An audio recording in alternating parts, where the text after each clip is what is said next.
बार की बात है। एक गांव में होशियार चंद नाम का साहूकार रहता था। वह अपने नाम की ही तरह बहुत होशियार और चतुर था। उसके जितना चतुर पूरे गांव में कोई नहीं था। अपनी चालाकी से वह कई बार गांव में लोगों को लुटता रहता था। एक बार उसके पास भोला नाम का एक आदमी आता है और बोलता है, ये मैं क्या सुन रहा हूँ होशियार चंद, तुमने मेरे मजदूर को मेरे ही खेत से क्यों निकाल दिया? तुमने ऐसा क्यों किया?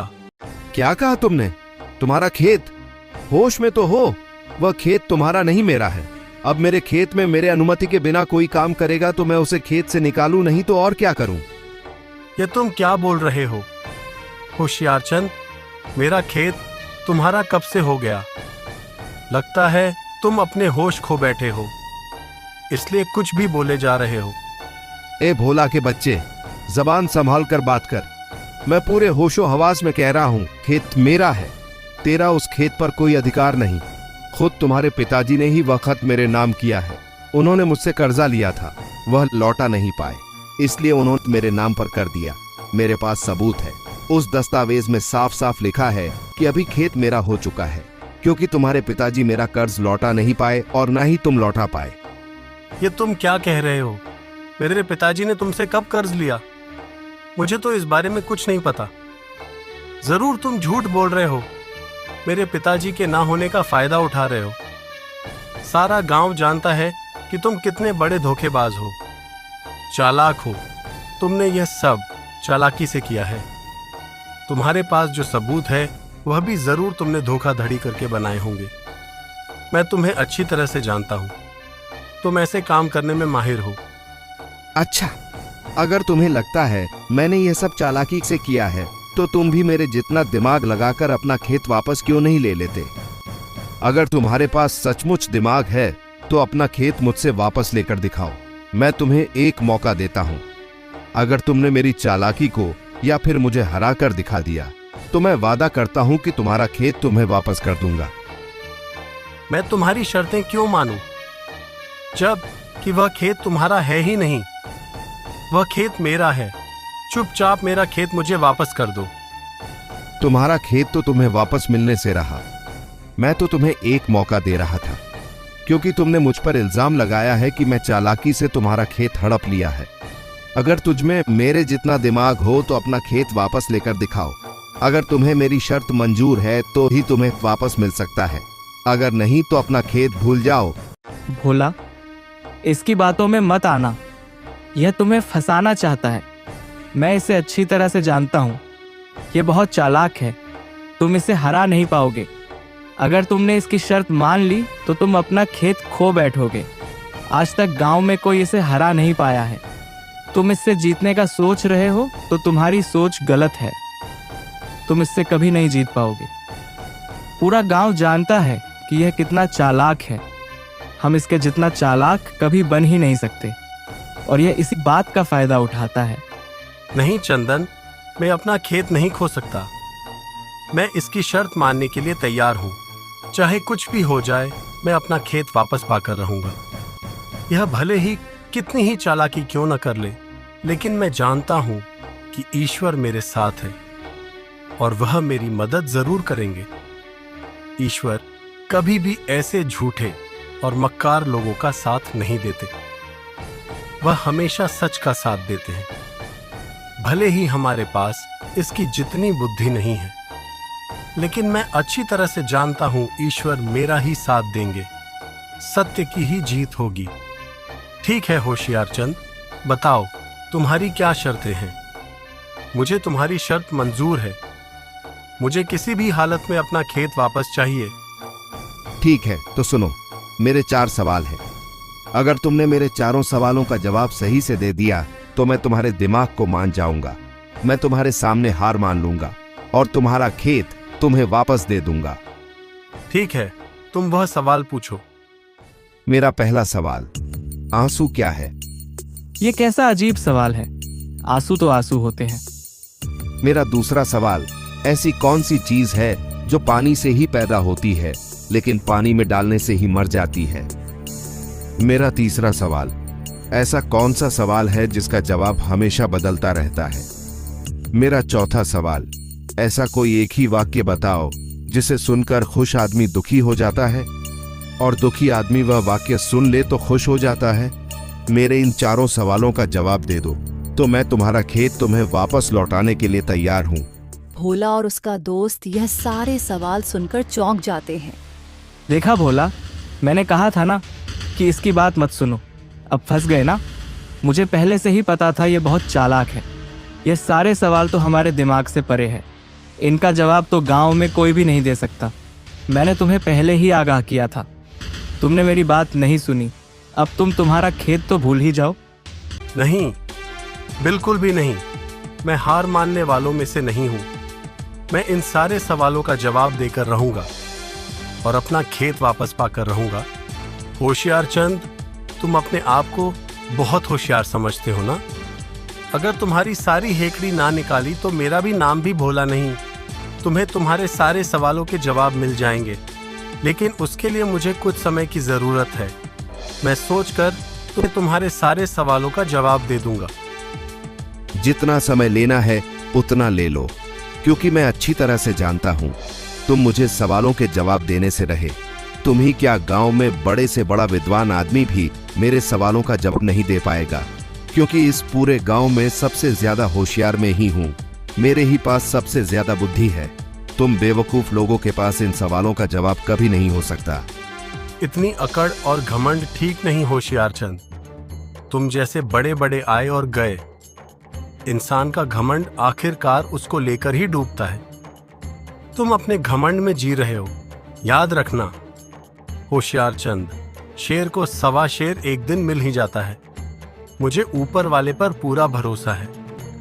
मैं तुम्हारे सवाल का जवाब तो ढूंढ ही लूंगा, लेकिन उसके बाद तुम गांव में किसी को मुंह दिखाने लायक नहीं रहोगे। ऐसा कहकर भोला वहां से चला जाता है और घर जाकर अपनी पत्नी से सारी बातें बताता है।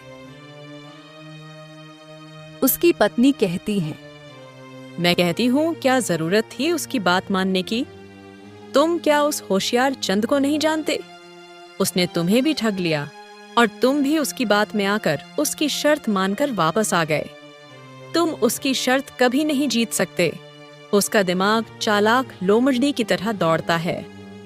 गांव में कोई ऐसा आदमी नहीं जो उसकी बराबरी कर सके, और तुम ऐसे आदमी से शर्त लगा कर आ रहे हो। तुम्हें शर्त लगाने की कोई जरूरत ही नहीं थी।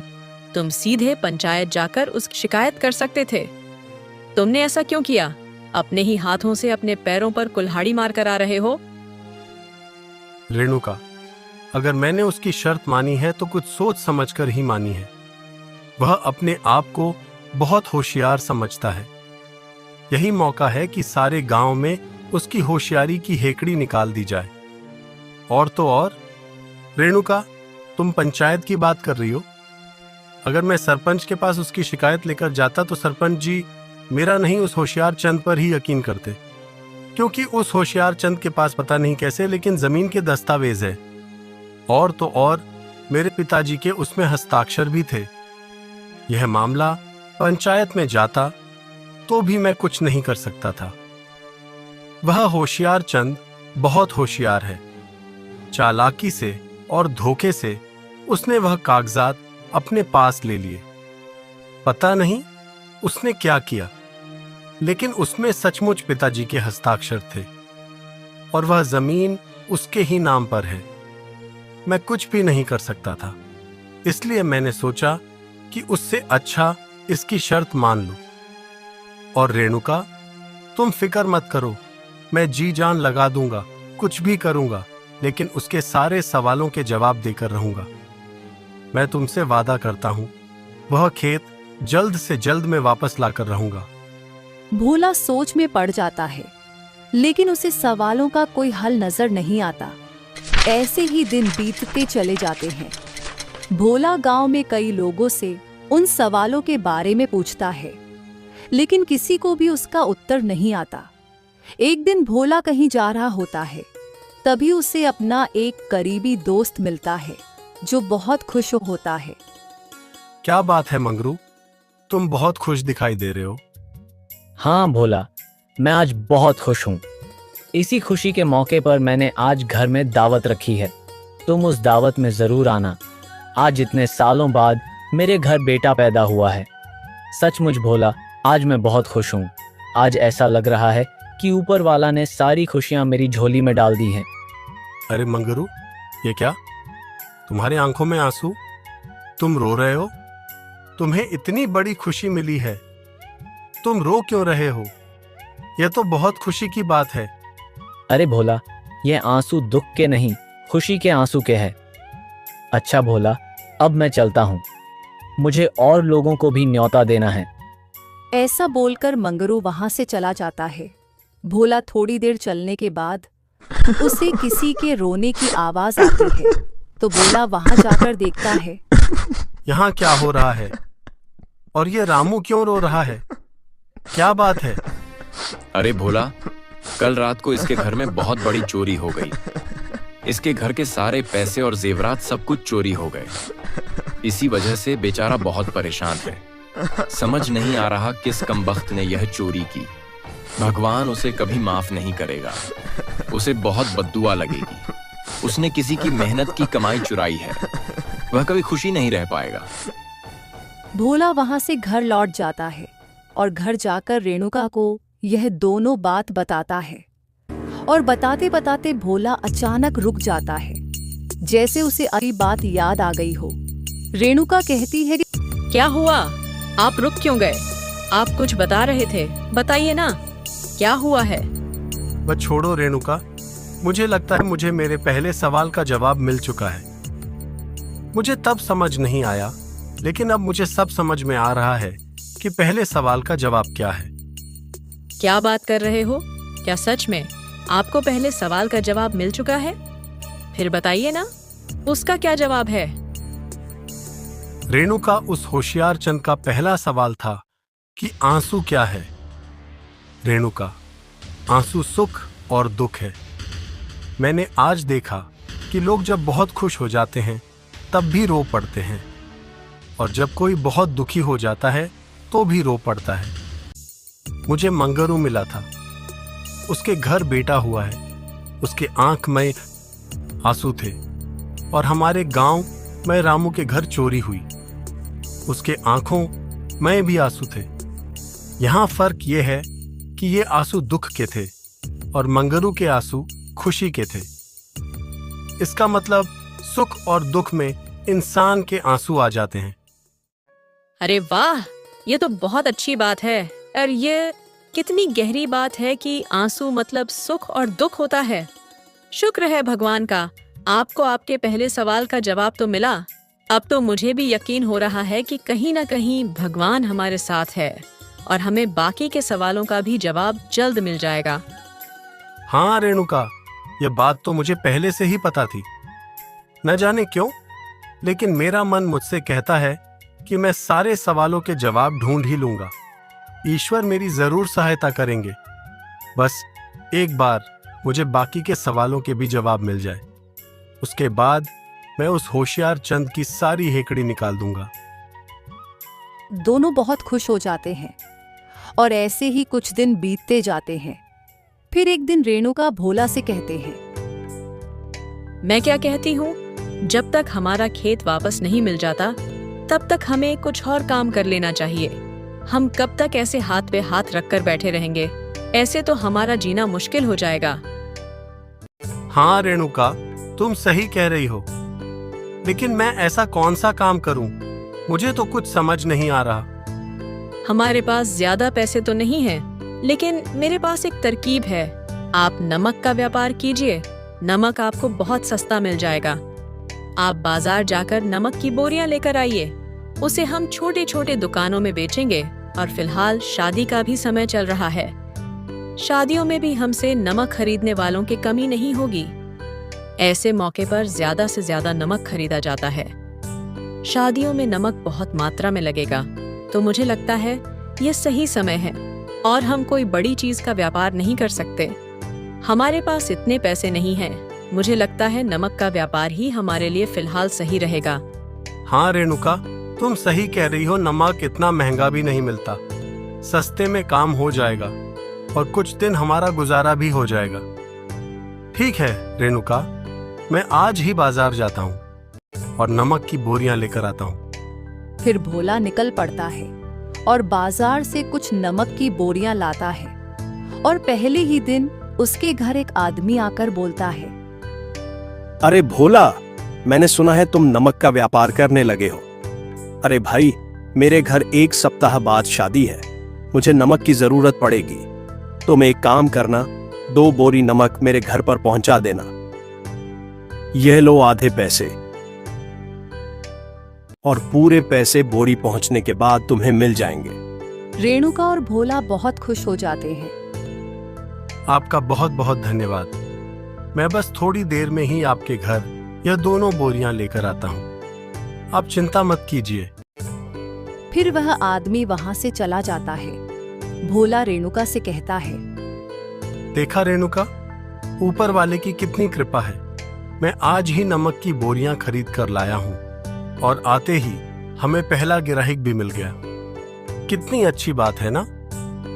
हाँ, आपने सही कहा। सचमुच ऊपर वाले की बड़ी कृपा है। वह हमें भूख नहीं रहने देंगे जब तक हमें बाकी सवालों के जवाब नहीं मिल जाते और उस होशियार चंद से अपना खेत हम वापस नहीं ले लेते। तब तक हमें इसी व्यापार से काम चलाना होगा। और नमक की बिक्री अच्छे से होने लगी तो हमें घर चलाने में भी कोई दिक्कत नहीं होगी। हाँ रेणुका, भगवान करे यह नमक का व्यापार अच्छे से चल जाए। गांव में बहुत सारे लोग भोला से ही नमक लेने लगते हैं। भोला और रेणुका बहुत खुश हो जाते हैं। उनका व्यापार अच्छे से चलने लगता है। गांव के सारे दुकानदार भी भोला से ही नमक खरीदने लगते हैं। एक दिन भोला ऐसे ही नमक की बोरियां लेकर गांव आ रहा होता है। तभी रास्ते में नदी पार करते समय भोला का पैर फिसल जाता है और नमक पानी में गिरकर बह जाता है। भोला बहुत परेशान हो जाता है। हे भगवान, यह क्या हो गया? इतना बड़ा नुकसान। मेरी तो सारी के सारी बोरियां पानी में बह गई। सारा का सारा नमक खराब हो गया। अब मैं क्या करूंगा? भोला बहुत परेशान हो जाता है और खाली हाथ घर लौट आता है। भोला को खाली हाथ देखकर और परेशान देखकर रेणुका भोला से पूछती है, क्या हुआ है? आपका चेहरा इतना उतरा हुआ क्यों है? और नमक की बोरियां कहाँ हैं? आप तो नमक लेने गए थे ना? क्या बताओ रेणुका, बहुत बड़ा नुकसान हो गया। सारा का सारा नमक बर्बाद हो गया। ये आप क्या कह रहे हैं? आखिर ये सब कैसे हुआ?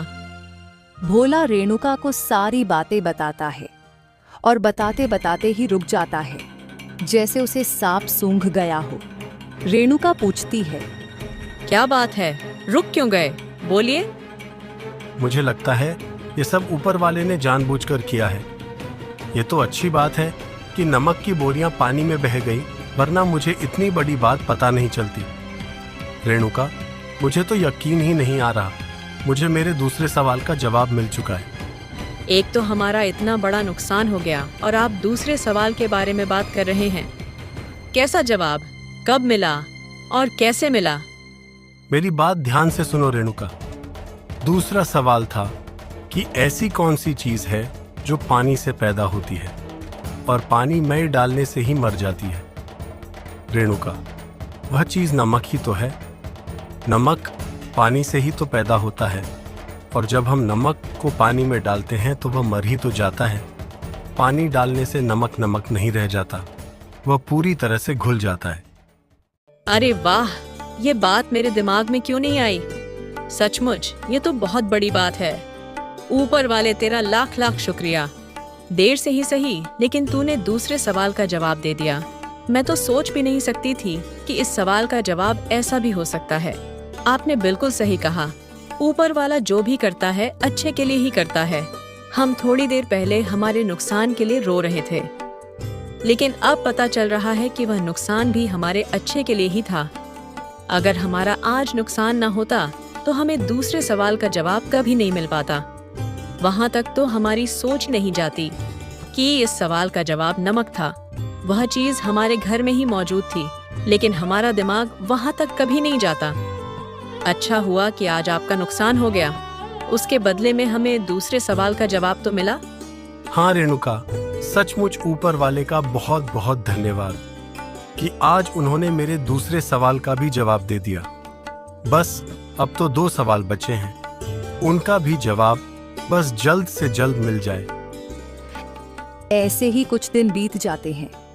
भोला को रास्ते में होशियार चंद मिलता है और बोलता है, अरे ओ भोला, कहाँ जा रहे हो? क्या तुम्हें मेरे सवालों का जवाब मिला? अरे मैं भी तुमसे क्या सवाल पूछ रहा हूँ, तुम तो 1 नंबर के गवार हो, बेवकूफ हो। तुम्हारे पास इतनी अकल कहाँ कि तुम मेरे सवालों का जवाब दे सको। मेरे सवालों का जवाब देने के लिए शायद तुम्हें अगला जन्म लेना पड़ जाए, क्योंकि इस जन्म में तो तुम जवाब देने से रहे। अब तुम्हें समझ आ गया होगा कि मुझसे कोई नहीं जीत सकता। उस दिन तो बड़ा अकड़ के कह रहे थे कि तुम मेरे सवालों के जवाब पता करके रहोगे, अब क्या हो गया? उस दिन के बाद तो तुमने अपना चेहरा तक नहीं दिखाया। शायद तुम्हें मेरे सामने आने में शर्म आ रही होगी, है ना? सारी बातें सुनकर भोला को बहुत गुस्सा आता है, लेकिन वह मन ही मन सोचता है, इसे अपनी बुद्धिमानी पर कुछ ज्यादा ही घमंड है। मन तो कर रहा है कि 2 सवालों के जवाब देकर अभी इसकी आधी हेकड़ी निकाल दूं, लेकिन नहीं, मैं अभी इसे कुछ नहीं बोलूंगा। जब तक मुझे सारे सवालों के जवाब नहीं मिल जाते, मेरा चुप रहना है सही है। इसे 4 सवालों के जवाब देकर इसकी बोलती बंद ना की तो मेरा भी नाम भोला नहीं। मुझे तुम्हारे सवालों के जवाब नहीं मिले हैं, लेकिन मुझे ऊपर वाले पर पूरा यकीन है कि मुझे जल्द ही तुम्हारे सवालों के जवाब मिल जाएंगे। अरे भोला, जागते हुए सपने देखना बंद करो और मेरे सामने हार मान लो, क्योंकि जवाब तुम्हारे दिमाग से परे हैं। तुम्हारे अंदर इतनी बुद्धि नहीं है कि तुम उन जवाबों को तक पहुंच सको। फिर भी अपनी झूठी तसल्ली के लिए तुम कोशिश करके देखना चाहते हो तो देख लो, लेकिन जवाब तो तुम्हें मिलने से रहा। जब जवाब मिल जाएगा तब मुझे जाकर बता देना। ठीक है, अब मैं चलता हूं। होशियार चंद भोला का मजाक उड़ाते हुए वहां से चला जाता है। ऐसे ही कुछ दिन बीत जाते हैं। भोला एक दिन पेड़ के नीचे बैठा होता है तो एक आदमी आकर भोला से पूछता है, अरे भैया, अभी समय क्या हो रहा है? अभी तो 10 बजे बज रहे हैं। अच्छा ठीक है भाई, धन्यवाद। भोला वहीं बैठे बैठे सवालों के बारे में सोच रहा होता है। सोचते सोचते बहुत देर हो जाती है। फिर वहां रेणुका आकर भोला से कहती है, ये क्या, आप यहाँ बैठे हैं? मैं आपको पूरे गांव में ढूंढ रही हूँ। वैसे आप इतनी देर से यहाँ कर क्या रहे हो? आपको पता भी है 12 बज चुके हैं। आप अभी तक बाजार नहीं गए? मैं आपका कब से इंतजार कर रही थी। अरे रेणुका, ये तो मैंने सोचा ही नहीं। मुझे तो पता ही नहीं चला कि समय कैसे चला गया। मुझे जल्द से जल्द बाजार के लिए निकलना होगा। भोला बाजार की ओर निकल पड़ता है। बाजार जाकर भोला को एक मुसाफिर मिलता है। वह भोला से कहता है, अरे भाई, क्या बता सकते हो अभी क्या समय हो रहा है? दरअसल मुझे पड़ोसी गांव में जरूरी काम है और वहां 3 बजे से पहले जाना है। अभी क्या वक्त हुआ है? अभी तो 1 बज रहे हैं। अभी 2 घंटे का समय है। अभी निकलोगे तो पहुंच जाएंगे। ठीक है भैया, तुम्हारा बहुत बहुत शुक्रिया। अब मैं चलता हूँ। इधर रेणुका भोला का इंतजार कर रही होती है। भोला बहुत देर से आता है। उसके आते ही रेणुका कहती है, आज आपने बहुत देर लगा दी। मैं आपका कब से इंतजार कर रही थी। जानते हैं पूरे 5 बज चुके हैं। इतनी देर से कर क्या रहे थे? अरे हाँ रेणुका, आज बाजार में कुछ ज्यादा ही भीड़ थी, इसलिए वक्त लग गया। ऊपर से मैं बहुत देरी से गया था। सुबह जल्दी चला जाता तो शायद जल्दी आ जाता। अच्छा ठीक है, आप हाथ मुंह धो लीजिए। मैं आपके लिए चाय बनाती हूँ। ऐसे ही धीरे धीरे शाम हो जाती है। रात को खाना खाने के बाद भोला सोचता रहता है, पता नहीं मुझे मेरे बाकी 2 सवालों के जवाब कब मिलेंगे। आज तो कुछ काम भी नहीं हो पाया। आज का दिन कैसे गुजर गया मुझे तो पता ही नहीं चला। सोचते सोचते बोला को एक बात याद आती है। वह बात याद आते ही भोला चौंक पड़ता है और रेणुका को बुलाकर कहता है, क्या बात है? आप इतना जोर से क्यों चिल्ला रहे थे? क्या हुआ है? अरे रेणुका, बात ही कुछ ऐसी है, तुम सुनोगी तो तुम भी खुशी के मारे उछल पड़ोगी। बताइए ना, क्या बात है? रेणुका, आज मुझे मेरे तीसरे सवाल का जवाब मिल चुका है। मुझे तो यकीन ही हो रहा कि इतनी जल्दी मुझे तीसरे सवाल का जवाब कैसे मिल गया। सचमुच रेणुका, कहीं ना कहीं भगवान हमारा साथ दे रहे हैं। वह भी यही चाहते हैं कि हमारा खेत हमें जल्द से जल्द मिल जाए। हमें बहुत जल्द हमारी परेशानियों से छुटकारा मिलने वाला है। रेणुका, वह खेत जल्द हमारे पास होगा। क्या आप सच कह रहे हैं? जल्दी से बताइए ना, तीसरे सवाल का जवाब क्या है? मुझसे भी इंतजार नहीं हो रहा। मैं उसी के बारे में सोच रहा था। मुझे याद आया कि सुबह मुझे किसी ने समय पूछा था तो तब 10 बज रहे थे। उसके थोड़ी देर बाद तुम मेरे पास आई, तब 12 बज रहे थे। फिर मैं जब बाजार गया था तब भी मुझे किसी ने समय पूछा, तब 1 बज रहे थे। और मैं शाम को घर पर आया तब 6 बज रहे थे। रेणुका, उस होशियार चंद का तीसरा सवाल था कि ऐसा कौन सा सवाल है जिसका जवाब हमेशा बदलता रहता है? उसका जवाब है समय। समय हमेशा बदलता रहता है। इस सवाल का जवाब हमेशा अलग होता है, क्योंकि समय कभी एक समान नहीं होता। मेरी तो समझ में नहीं आ रहा। आप जरा समझाकर कहेंगे? देखो, अगर मैं तुम्हें अभी पूछूं कि समय क्या हुआ है तो तुम मुझे एक जवाब दोगी। लेकिन यही सवाल अगर मैं तुम्हें थोड़ी देर बाद पूछूं कि समय क्या हुआ है तो इसका जवाब तुम कुछ और दोगी। और थोड़ी देर बाद यही सवाल फिर से अगर पूछूं तो फिर से तुम्हारा जवाब बदल जाएगा। इसका मतलब अब तुम समझी कि समय कभी एक जैसा नहीं रहता, वह हमेशा बदलता रहता है। और इस सवाल का जवाब भी हमेशा बदलता रहता है। अरे हाँ, अब समझ में आया। ये तो बिल्कुल सच कहा आपने। तीसरे सवाल का यही जवाब है। ये तो कमाल हो गया। मैंने तो सोचा था कि हमें कभी इन सवालों के जवाब मिल ही नहीं पाएंगे, लेकिन यह तो चमत्कार हो गया कि अब में इतनी जल्दी तीनों सवालों के जवाब मिल चुके हैं। बस एक ही सवाल बचा है और मुझे यकीन है कि हमें जल्द से जल्द उस सवाल का भी जवाब मिल ही जाएगा। हाँ रेणुका, सब ऊपर वाले की कृपा है। उनकी वजह से ही यह सब हो रहा है। ये उनकी ही कृपा है कि मुझे तीनों सवालों के जवाब मिल चुका है। अब बस एक ही सवाल बचा है। दोनों पति पत्नी बहुत खुश हो जाते हैं। ऐसे ही कुछ दिन बीत जाते हैं। एक दिन भोला ऐसे ही कहीं जा रहा होता है तो एक पेड़ के नीचे एक साधु बाबा बैठे होते हैं। उनके पास एक आदमी आकर बोलता है, बाबा, मैं बहुत परेशान हूं। मेरी जिंदगी में बहुत उथल पुथल हो रखी है। मुझे समझ नहीं आ रहा मैं क्या करूं। बाबा, मेरे ऊपर बहुत बड़ा कर्ज है। ऊपर से इस साल मुझे फसल भी अच्छी नहीं हुई है। मेरा बहुत बड़ा नुकसान हो गया है। मैंने बहुत व्यापार करके देख लिया, किसी व्यापार में मुझे सफलता नहीं मिली। मेरा नुकसान पर नुकसान होता जा रहा है। इस बात से मेरे परिवार वाले भी बहुत दुखी है। कुछ उपाय बताइए बाबा। आखिर मैं करूं तो क्या करूं? मेरे इन समस्याओं का क्या समाधान है? मुझे क्या करना चाहिए? परेशान मत हो बच्चा, समाधान तो केवल ईश्वर के ही हाथ में है। तुम उनका सहारा ले लो, ईश्वर सब ठीक कर देंगे। देखो बेटा, किसी के जिंदगी में अगर बुरा समय आता है तो ऐसे ही नहीं आता। जरूर तुम्हारे कुछ पुराने पूरे कर्म रहे होंगे जो आज तुम्हें सता रहे हैं। इसे चुपचाप सह जाओ। जो हो रहा है उसे होने दो। बस तुम अपने कर्तव्य का पालन करो, बाकी सब ईश्वर पर छोड़ दो। बेटा, कोई भी समय एक समान नहीं होता।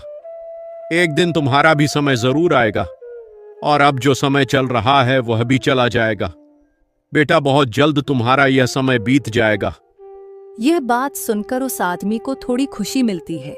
वह बाबा से कहता है, हाँ बाबा, आपने बिल्कुल सही कहा। आपके ऐसा कहने से मुझ में बहुत बड़ी हिम्मत आ गई है। अब चाहे कितनी भी बड़ी मुसीबत क्यों ना आ जाए, मैं उसे सह जाऊंगा। क्योंकि यह समय बीतने वाला है। मैं डटकर इसका मुकाबला करूंगा, हिम्मत नहीं हारूंगा। आपका बहुत बहुत धन्यवाद बाबा।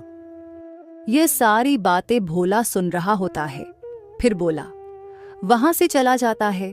थोड़ी देर बाद वही बाबा साहूकार के पास भिक्षा मांग रहे होते हैं। तभी होशियार चंद उसे बोलता है, ढोंगी और पाखंडी कहीं के, चला जा यहां से, कुछ नहीं मिलेगा। सुबह सुबह मुंह उठाकर भिक्षा मांगने चले आए। तुझे क्या यहां कोई लंगर दिखाई दे रहा है जहां खाना बट रहा हो? मूर्ख, तू जानता भी है तू किससे बात कर रहा है। हाँ, अच्छी तरह से जानता हूं तू जैसे ढोंगी और पाखंडी को। तुझसे ज्यादा ज्ञानी तो मैं हूं, तू जानता भी है। मैं इस पूरे गांव में सबसे बुद्धिमान व्यक्ति हूं। मेरे सामने तो डोंग करने की कोशिश भी मत करना। बड़ा घर देखा नहीं तो आ गए भीख मांगने। यहाँ कोई खैरात में खाना नहीं बंटता, निकल जाओ यहाँ से।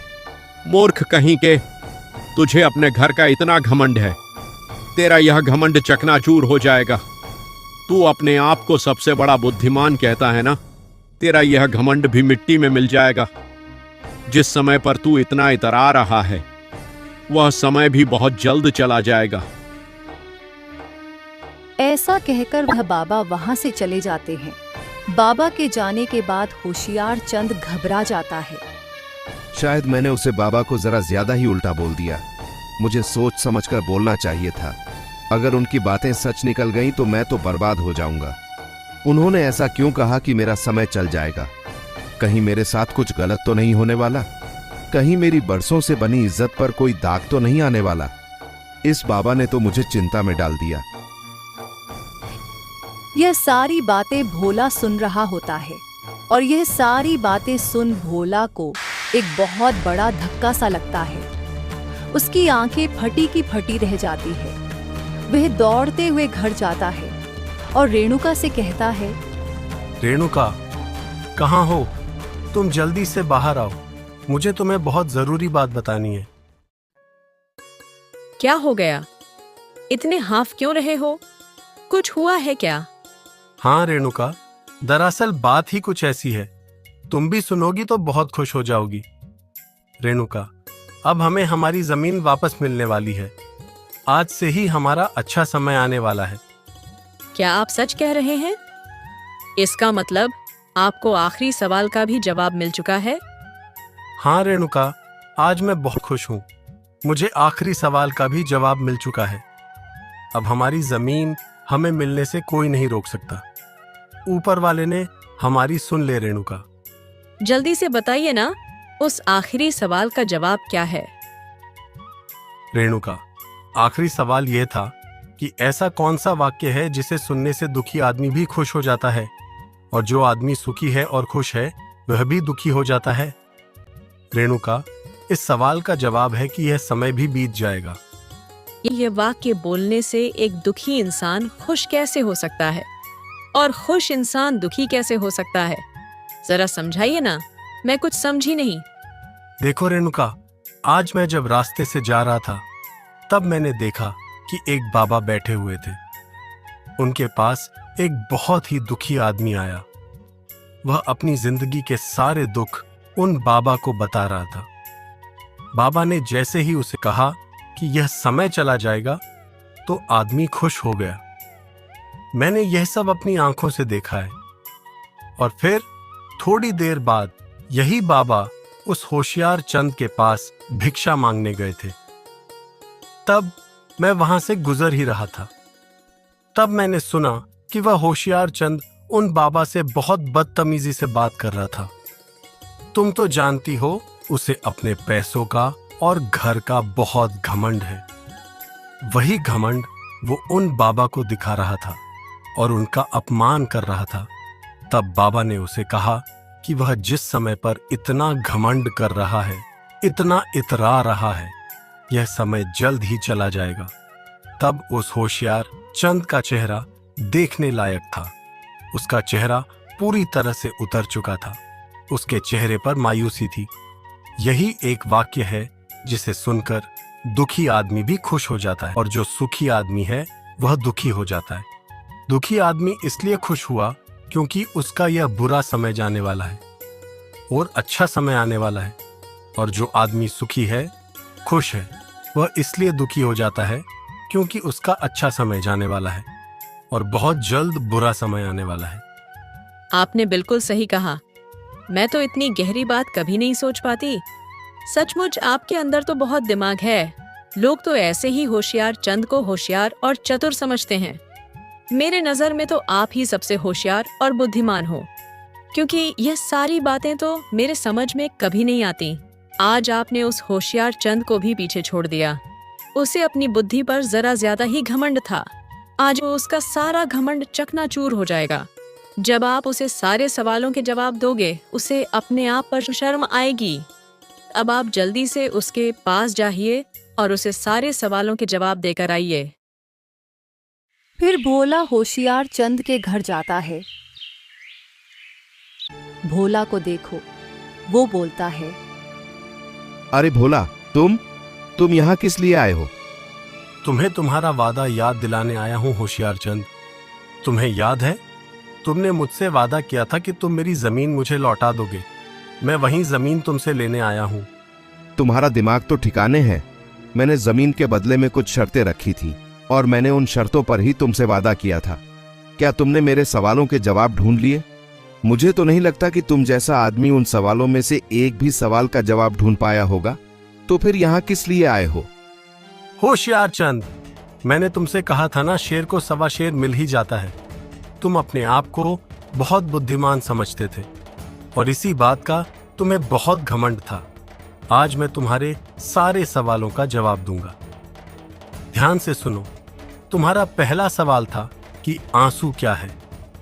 तुम्हारे इस सवाल का जवाब है, आंसू सुख और दुख है। आंसू तभी निकलते हैं जब आदमी बहुत खुश होता है या फिर बहुत दुखी होता है। यह जवाब सुनकर होशियार चंद चौंक पड़ता है। उसे अपने कानों पर यकीन नहीं होता। भोला आगे बोलते हुए कहता है, तुम्हारा दूसरा सवाल था कि ऐसी कौन चीज है जो पानी से पैदा होती है और पानी में डालने से ही मर जाती है। होशियार चंद, तुम्हारे इस सवाल का जवाब है नमक। नमक एक ऐसी चीज है जो पानी में ही बनती है और पानी डालने से ही मर जाती है। यह जवाब सुनकर भी होशियार चंद पूरी तरह से बौखला जाता है। उसे यकीन नहीं होता। आगे सुनो होशियार चंद, तुम्हारा तीसरा सवाल था कि ऐसा कौन सा सवाल है जिसका जवाब हमेशा बदलता रहता है। इसका जवाब है समय। एक समय ही ऐसी चीज होती है जो हमेशा बदलती रहती है। यह जवाब सुनकर भी होशियार चंद पूरी तरह से हिल जाता है। भोला आगे बोलता है, आगे सुनो होशियार चंद, तुम्हारा आखिरी सवाल था कि ऐसा कोई एक वाक्य बताओ जिसे सुनने से दुखी आदमी भी खुश हो जाता है और खुश आदमी दुखी हो जाता है। तुम्हें एक बात बता दूं होशियार चंद, तुम्हारे इस सवाल का जवाब मुझे कहीं ना कहीं तुमसे ही मिला है। तो इस सवाल के जवाब के लिए मैं तुम्हारा धन्यवाद करना चाहता हूं। इसका जवाब है कि यह समय भी बीत जाएगा। इन सारे सवालों के जवाब सुनकर होशियार चंद के पैरों तले जमीन खिसक जाती है। वह यकीन ही नहीं कर पाता। मुझे तो समझ नहीं आ रहा, कहीं मैं सपना तो नहीं देख रहा। तुम्हें सारे सवालों के जवाब कैसे जान सकते हो? इन सारे सवालों के जवाब तो सिर्फ मैं जानता था। पूरे गांव में इन सवालों के जवाब किसी के पास नहीं थे। तुम्हारे पास इन सवालों के जवाब कैसे आए? तुमने सवालों के जवाब कैसे पता किए? होशियार चंद, भले ही मेरे पास तुम्हारे जितनी बुद्धि नहीं है, लेकिन मुझ पर ईश्वर की बहुत बड़ी कृपा है। ईश्वर की कृपा की वजह से ही मैं तुम्हारे सारे सवालों के जवाब पता लगा पाया हूं। होशियार चंद, तुमने जो मेरे साथ किया वह सरासर धोखाधड़ी थी और ईश्वर हमेशा ईमानदारी का साथ देते हैं। मैंने हमेशा नेकी का रास्ता अपनाया है, कभी किसी के साथ धोखाधड़ी नहीं की, ईमानदारी से कमाकर खाया है। शायद इसीलिए ईश्वर मेरे साथ थे और उन्हीं के सहारे में इन जवाबों तक पहुंच पाया हूं। होशियार चंद, तुमने मुझसे बहुत गहरे सवाल पूछे थे जिसका अर्थ बहुत ही गहरा था। इस बात को तो मैं भी झूठला नहीं सकता कि तुम बहुत बुद्धिमान हो। लेकिन होशियार चंद, वह बुद्धिमानी किस काम की जो लोगों को दुखी करे, उनका हक उनसे छीने। तुम ऐसे कभी सुखी नहीं रह पाओगे होशियार चंद। इतना घमंड करना अच्छी बात नहीं है। तुम तो अच्छी तरह से जानते हो कि रावण भी सबसे बुद्धिमान और ज्ञानी था और उसे अपने आप पर बहुत घमंड था, और इस घमंड के चलते उसने राम जी के सामने झुकना ठीक नहीं समझा, और उसका अंत तो तुम्हें पता ही है। तो तुम किस खेत की मूली हो? अगर तुमने अपनी इस बुद्धिमानी का प्रयोग किसी अच्छे काम के लिए किया होता तो आज शायद बात कुछ और होती। लोग तुम्हारी इज्जत करते, ना कि तुमसे डरते। आज तुम्हें लगता है कि तुम्हारे बुद्धिमान होने से लोग तुम्हारी इज्जत करते हैं, लेकिन यह बात सच नहीं है। लोग तुमसे डरते हैं। तुम्हारी पीठ पीछे वह तुम्हें भला बुरा कहते हैं, क्योंकि तुमने कई लोगों के घर लूटे। अपनी चालाकी और चतुराई से उनसे पैसे ऐंठे हैं। ऐसी बेईमानी की कमाई खाने से तुम कभी सुखी नहीं रह पाओगे। अगर तुमने किसी अच्छे काम के लिए अपने बुद्धि का उपयोग किया होता तो तुम्हारे पास कभी किसी बात की कोई कमी नहीं होती। तुम्हें धोखाधड़ी करने की कोई जरूरत ही नहीं पड़ती। ईश्वर तुम्हें इतना कुछ दे देते कि तुम गिन गिन कर थक जाते। अभी भी वक्त है होशियार चंद, सुधर जाओ। भोला की यह सारी बातें सुनकर होशियार चंद का सर शर्म से झुक जाता है। उसको अपने किए पर बहुत पछतावा होता है। वह भोला से कहता है, मुझे माफ कर देना भोला, तुमने बिल्कुल सच कहा। मैं बहुत गलत था। मैंने लोगों के साथ सचमुच बहुत गलत किया है। मैंने तुम्हारे साथ भी गलत किया है। मैंने तुम्हारे साथ धोखा किया है। तुम्हारे पिताजी ने मेरे नाम पर कोई जमीन नहीं की थी। वह दस्तावेज मैंने ही बनाए थे। मुझे माफ कर दो भोला। मैं तुम्हें तुम्हारी